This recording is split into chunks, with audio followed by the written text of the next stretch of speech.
Ladies and gentlemen, this isn't just a chess game. This is a collision of titans, a war on the 64 squares.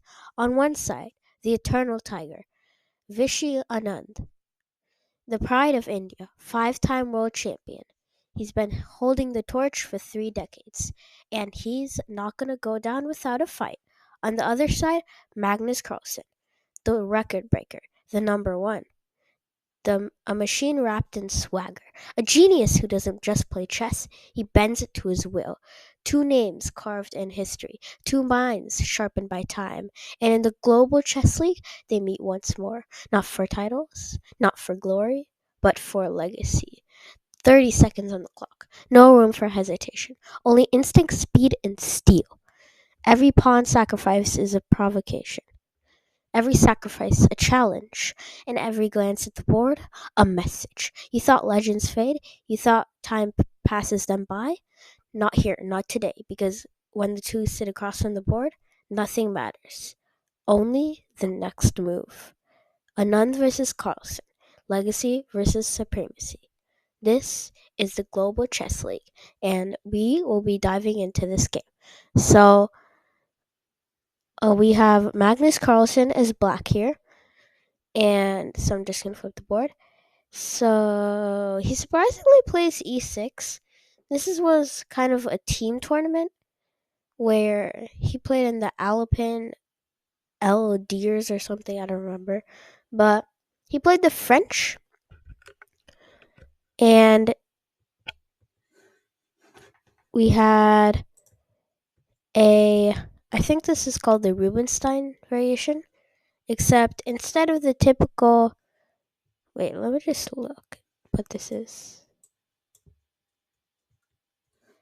Um, um, um, um.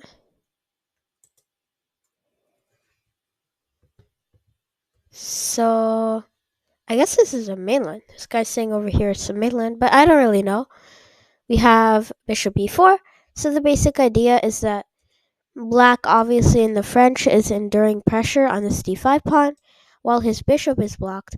So, to make the load easier, with the knight on c3, a normal move like c5 wouldn't work, because now it turns out that the pressure on here is existent and white wins a pawn.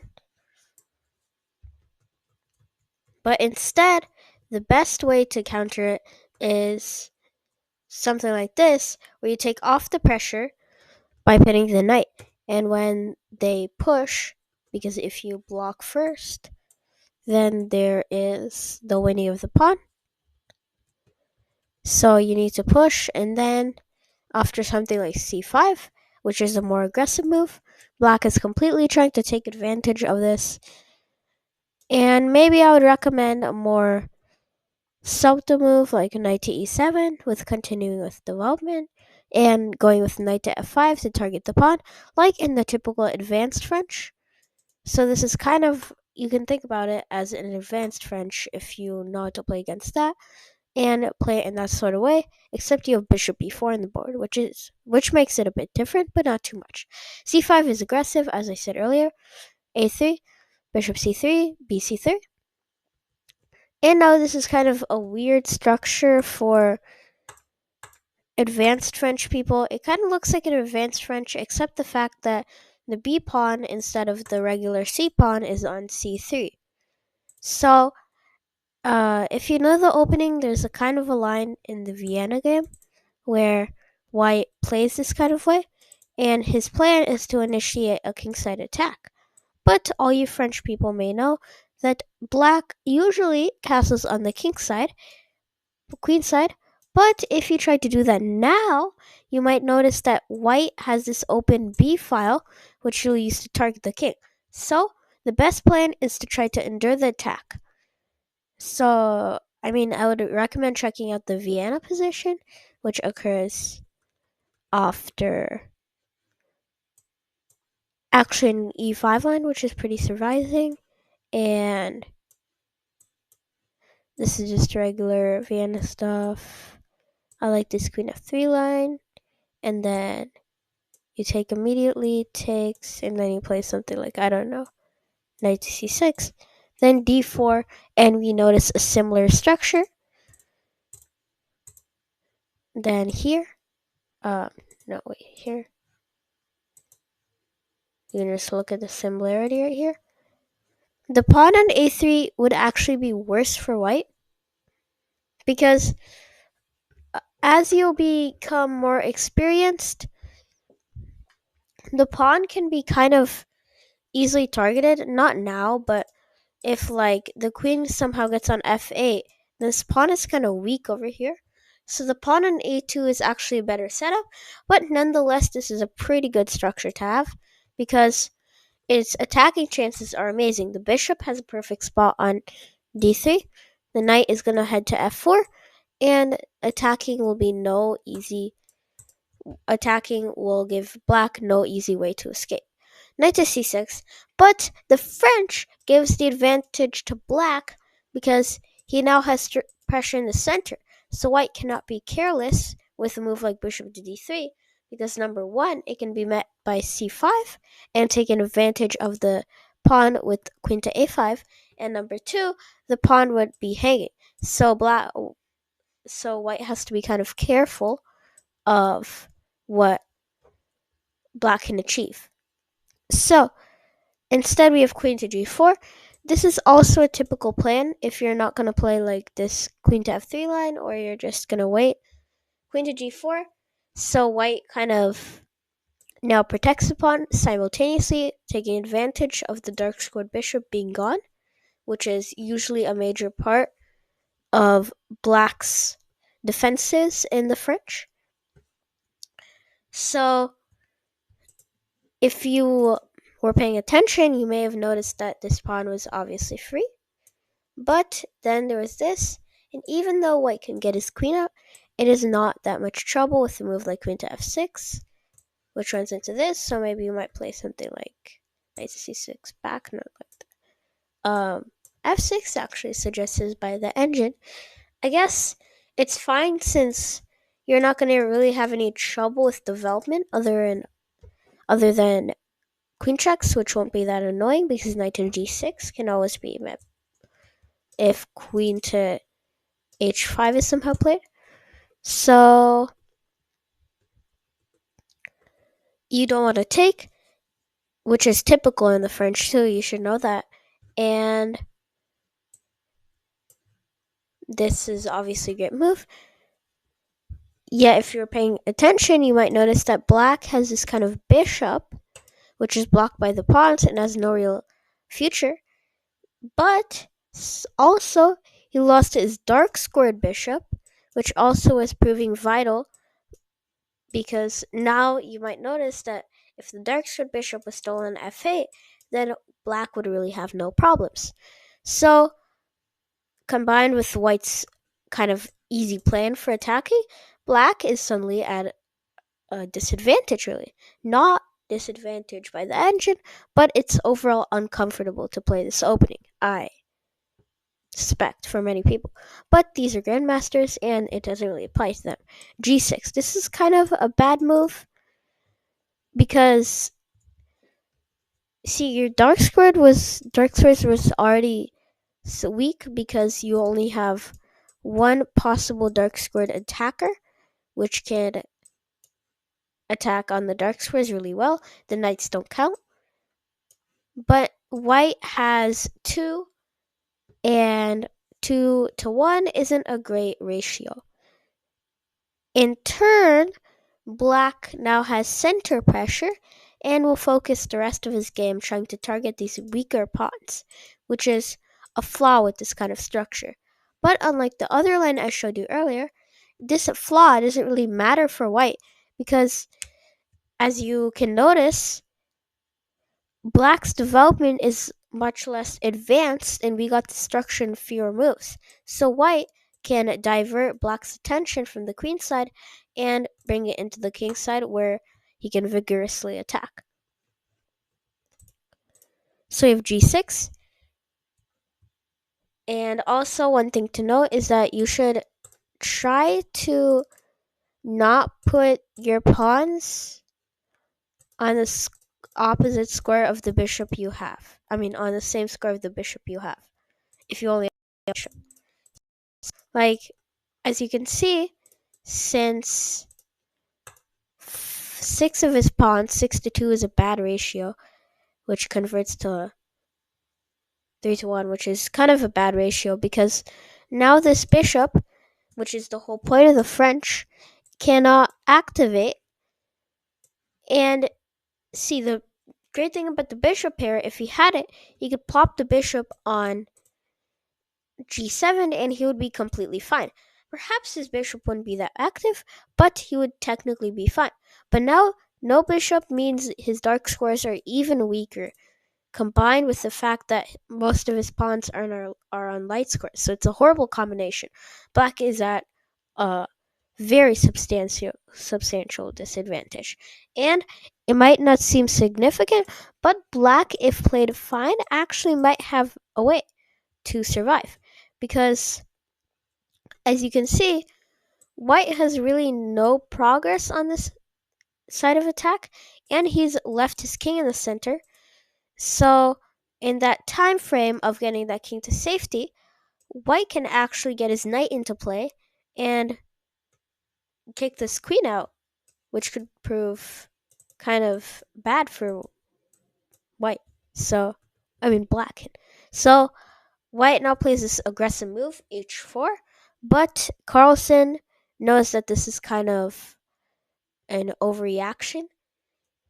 h4, h5 is slightly scary, but in essence, it's actually pretty bad because when you play a move like knight to e7 and then h5, essentially you're completely protected because even if you play like bishop to d7, it doesn't matter.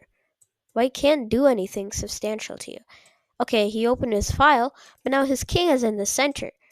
And queen to b6, queen to a5 is coming with an unpleasant position for white. So Magnus, knowing this, plays h6, which is also a decent move, simply preventing any bishop to g5 in the future. Now it'd be blocked with f6, of course, but in the future.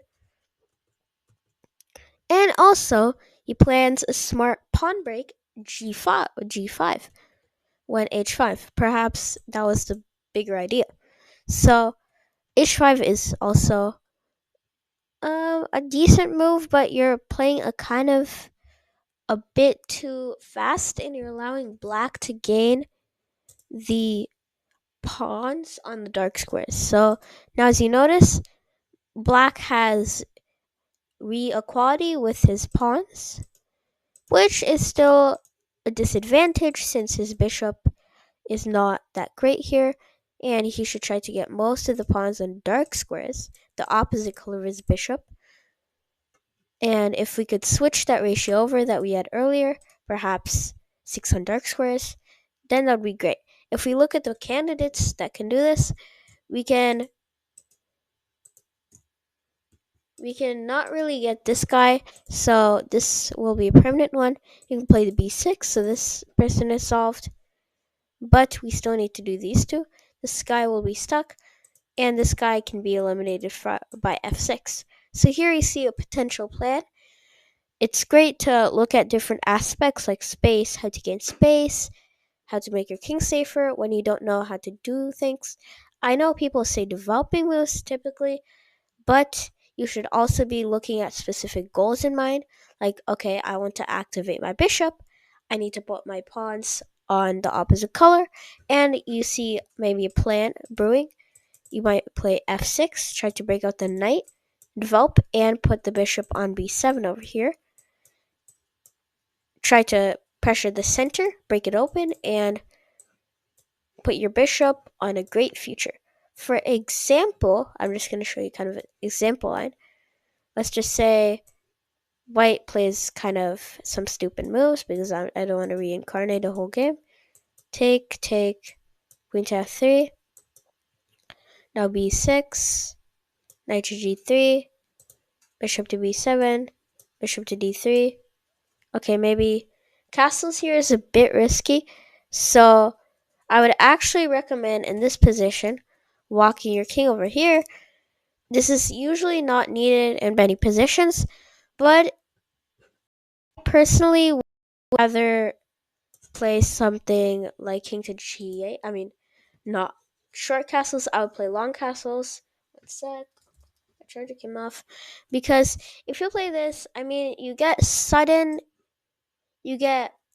kind of an adrenaline rush of attack, but after white moves the queen, you're kind of in danger because f4 and various things opening your weak king is coming.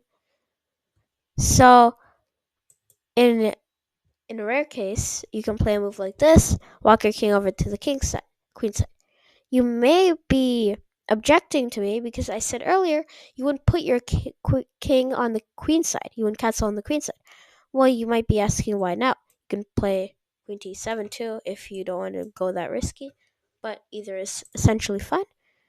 So, but now, if you notice, black's defenses are kind of focused, if you can feel it really. You should probably be able to feel it. It's kind of more focused towards the queen side rather than the kind of barren king side over here. Not a lot of pieces, not a lot of activity. Well, white is kind of focusing on the king side. When you castle, you're either going to castle the opposite way of your opponent if you know you have an attack, or you're going to castle the same way if you want to play a more positional game. If you're running away from attack, it's best to put your king on the same side, but in this case, it's kind of risky because of this pawn structure. So black's only choice to keep his king safe is the queen side. And white has showed his cards. He's going to play on the king side over here.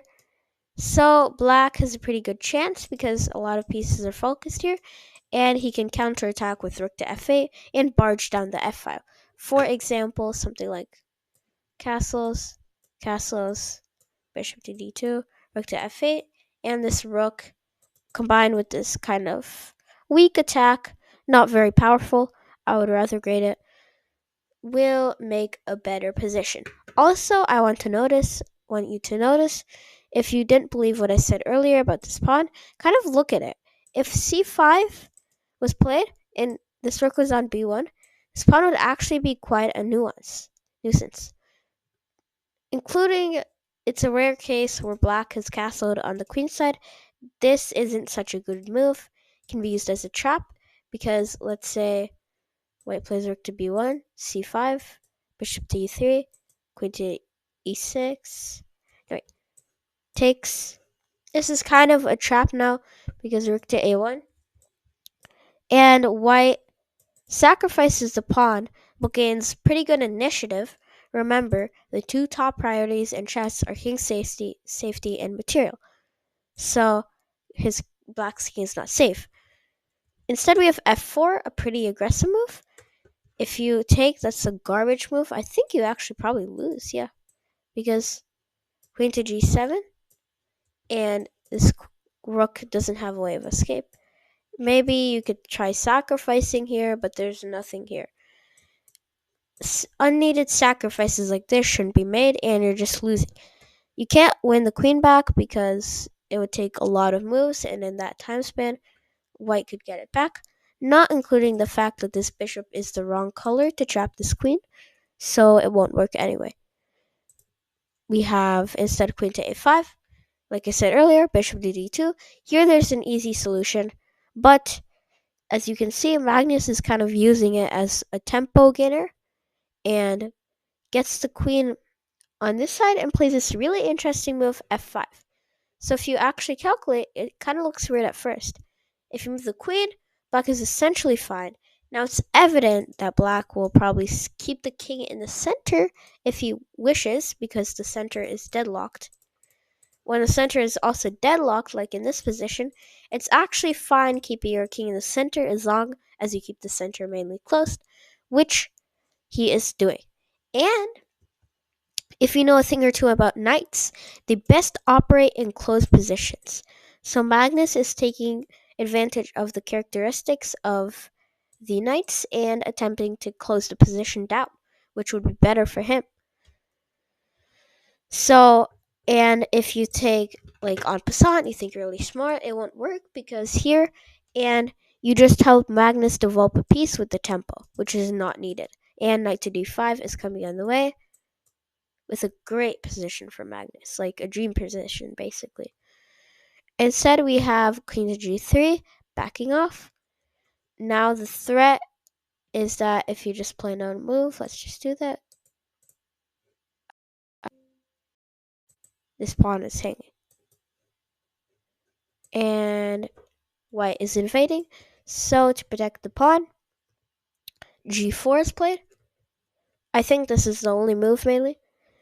And now this interesting move dc5. Here is a mistake. Because in this kind of structure,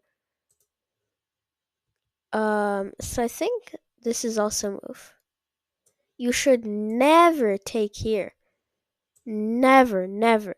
First of all, this won't really happen. This is only because of the fact that black gave up the e-pawn early. This will never happen in the French structure. Secondly, look at this pawn. I mean, even though black has an isolated pawn, white also has an isolated pawn because he gave up the f-pawn, so I guess it kind of cancels out. But this pawn, firstly, is more vulnerable, but the main thing to focus on when you do this is this over here. See, so the thing about this structure is that you need to really be, it's kind of a more aggressive structure. You can't let your opponents draw out the game and try to exploit your pawn structure because then they'll have an advantage. Instead, you need to strike early. Just trading off the pawn will actually, it might seem like an easy, but it's actually because this pawn structure, firstly, makes it easier for the opponent to target the position. Secondly, this bishop can get into the play easily. Thirdly, this pawn structure, which is already bad, as I mentioned earlier in point 1, can be easily targeted, and it can actually take away from your attack because you might have to focus a bit of your forces, like your bishop, on solely keeping your position in tip-top shape. So, like, let's say, I don't know, knight to e2, queen to a5, bishop to d2, and now in this one move, black has forced either the knight or bishop to permanently stay here. You may say the queen is there too, but she is going to be used for other purposes, so it's best to keep the thing there. And also, if you, by the way, if you try to be smart, you capture here, you lose your queen. Simple tactics. Don't fall for this stuff. Just don't. So, now this is kind of a horrible position for white. Easy win for black. No effort needed, really. So going back to the position we had, this is, as I mentioned, not such a bad move, but relatively horrible still, because in this position, even white has the f-pawn and the structure is kind of locked. He's trying to open it up, but still, I think Vichy kind of overcomplicated things and played this move, which was wrong. And in the French, you usually can wait a bit before capturing this pawn, which Magnus takes advantage of. He's going to wait a move because the pawn is not going to run away from him. Even if you defend it, you're spending a move and you blend this pawn. If you play here, it's kind of just a waste of a move. I mean, you can do it, but the position is so locked that it doesn't even matter if you lose. Like, even if white loses this pawn over here, it doesn't matter because the structure is relatively the same. No damage done. But now in this structure, the damage actually is done. As I said earlier, Vichy is kind of going over his head. He is not thinking about the long-term consequences. Instead, maybe he's trying to end the game quickly, which is a mistake against Magnus, of course. Queen takes c5, knight to e2, knight to d4 is on the way. I'm just going to speed up a bit. Knight to a5, knight to c4 incoming. Trying to trade queens. This is actually good for him because he wants to endgame.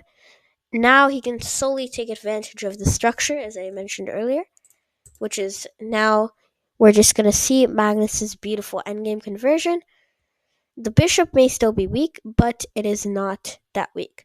So he's just generally bringing the pieces into the center. Nothing really specific. And also, you should know how to play piece endgames because,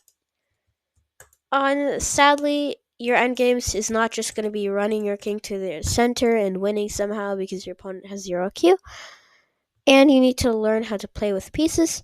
Vishy is actually taking great care of his bishops over here, but Magnus is doing the weird knight reroute thing, which is just to flex off his knight skills, and he's just like rerouting his knight to c5 and defending a5. Rook h to b8, just bringing the pieces over here. Knight to c4, jumping into the action, and when takes, he can play rook to c8, defending the pawn. Now he locks up the structure, so it's a permanent target. a5 is the only thing that's kind of scary, but easy b5. Now even this part is locked up, and even though we go back to this one point where Carlsen's bishop is kind of stuck, his pawn structure is more than enough to pay back for his weaknesses. So rook to e1. Vishy is trying to take advantage of the open e-file, backing up. No need to worry. There are no squares that he can effectively use to take advantage of. The only good square he has here was here, e5, e4. I said d4, I don't know. But it's not really a good square anyway. Can't do anything on it. That's d4, yeah. He goes there anyway. I guess maybe he's trying to intimidate him with doubling or trying to sacrifice. But none of that was possible because he traded off. And bishop to c6. This is a rare scenario where even though many of the pawns were on the same color, Magnus was able to find the only one diagonal that didn't have pawns on it that were on the same color. So even though this is not generally recommended, Magnus is Magnus. So rook d2, g3. A pawn sacrifice, pretty cool, because if you take here, there's obviously here with the winning of this pawn and the pressure down here. And if you take here, there is, I think, still here. And the point is that if you play a random move, there is rook to g4, and Magnus actually is going to target both of these pawns. So, not such a great position to be in as Vishy. And we're noticing that his advantage is completely diminished. And as I was mentioning earlier, his pawns are pretty bad because this bishop is permanently like the defender of these two pawns. It may look like it's doing something on this diagonal, but it's kind of just babysitting this pawn. It's intimidating, but it can't do anything. So we have king to g1, backing up, rook to g8, defending the pawn, and even knight to d4 happens. Pin, tactic, you can't take. You might say why you can't take, because now the pressure is relieved, and this is free. That kind of rhymed. Bishop to e4, back, because Vishy kind of wants to draw here, but that's not going to happen. King to f1, knight to d8. Now he's going to apply more pressure on the pin piece, even though Vishy's king can walk over here. It doesn't matter, because if you take here, there's here, and he wins this pawn, and wins the game. By the way, I forgot to mention that this pawn, he also locked it here. It's great to lock pawns on the same colored square, especially if you're in the opposite colored bishop endgame, which is happening here. Many people regard this as a draw. Perhaps this is why Vishy went this way and Magnus didn't.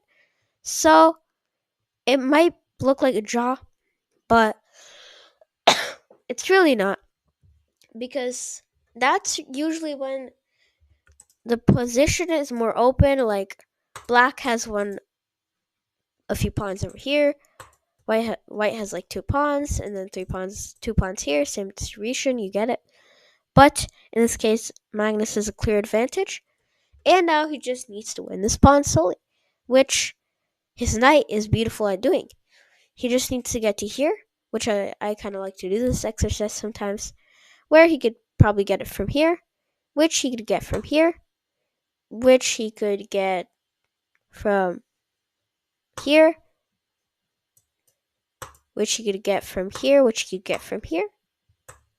You might think that this is kind of risky, but actually it's much worse for white now because, as I said earlier, this knight is kind of locked here.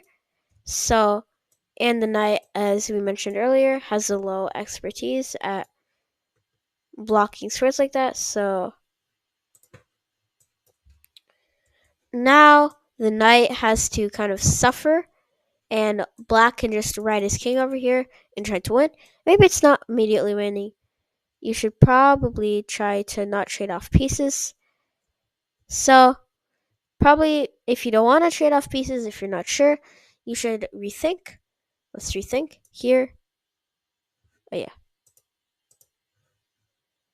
So,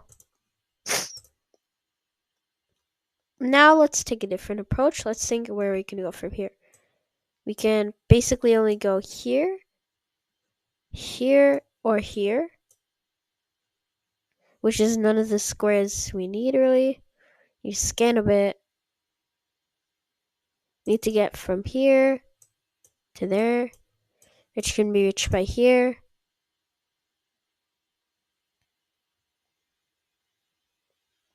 And this square can only be reached by here, so. Or you can take a shortcut and look at the other squares.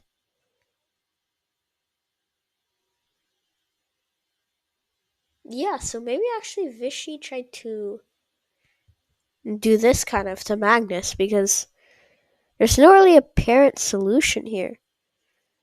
Because the only way to do that would be to get the knight on d5, which would mean you'd have to have the knight here or here. So you'd have to somehow get the knight to the king's side without trading it off. So I'm kind of scanning all the routes here. I don't think there's a apparent way. Maybe actually he saw this. But let's see how Magnus does it. He brings the bishop back. And he trades off. So I guess I was right. And he tries to win this endgame. And as I mentioned earlier, this isn't technically winning, but for Magnus, anything slightly advantageous in these kind of endgames is winning. So we see the expert full. He gives up the pawn here. Because if you take, there's kind of this stuff. And it's, I think, I don't know why it doesn't. I think he missed this actually. He was trying to flex too hard. But then he unflexed because now. But it doesn't matter. Magnus is just flexing. Magnus is being Magnus. Vishy sacks because now double pawns. He thinks this can win, but actually, if you go here, there's the brilliant sequence which happens b4, e7, takes, and I love this part. When you a queen, takes, queen, now there's the beautiful bishop to e4. You're like, what is he doing? Because when you check, he moves back, play here, c1 knight. And when you play here, c3, knight e2, c2, and there's no way to prevent these two from coming. And that's like a really cool sacrifice. I mean, we can look at that again. It's kind of really brilliant. c2, a queen takes a8, and he's literally down 5 points of material. Even though he has two pieces, this is actually, believe it or not, a stalemate trap.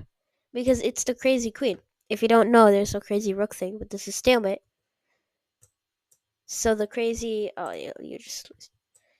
So it's just crazy queen because you take it. You can never take it. You would be forced to take it there. So you cannot run because no matter where you go, this is the queen and the pawn take up these squares. So this is just stalemate. Okay, so this is a really nice trap set by him. By the way, any other piece would lose. So knight with a check is the only move. And then c3. And actually, it's kind of scary, but white has no way to stop the pawn.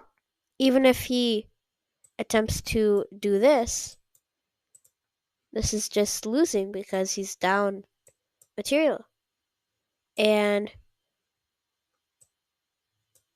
wait, what? White is better? Huh? Wait. Did I mess something up?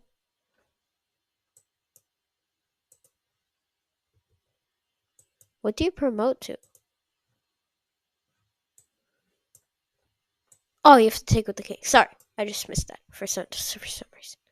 So if you push, takes, and you're one move too early. If you had that, you would have won, but Magnus calculated this all out and won. Ladies and gentlemen, have a good day, check out my other videos, and get out of here.